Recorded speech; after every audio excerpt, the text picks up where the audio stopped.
Seeing on stories from India, the Supreme Court of India is all set to hear a series of petitions concerning the NEET UG medical entrance exam. The pleas have alleged irregularities and malpractices in the test and are seeking a fresh exam yet again. Well, this comes after the central government informed the top court that there was no evidence of widespread cheating or contestants unfairly benefiting. As per an affidavit submitted by the centre, IIT Madras conducted a data analysis on the NEET results.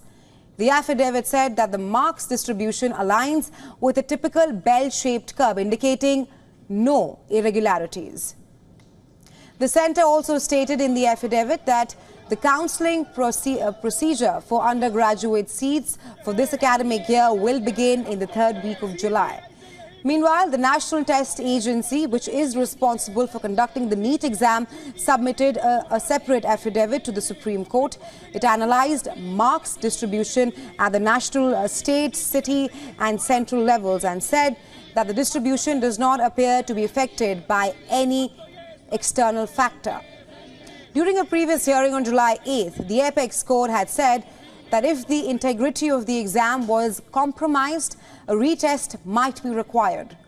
Earlier affidavits from both the centre and the NTA have argued against scrapping the NEET UG exam, saying that it would adversely affect hundreds and thousands of students without evidence of widespread breaches. Remember, the Central Bureau of Investigation is probing the alleged irregularities in the entrance exam.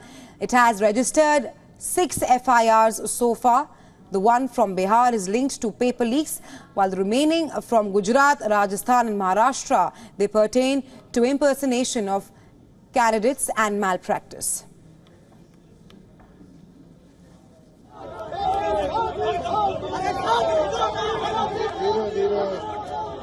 अरे ओ भाई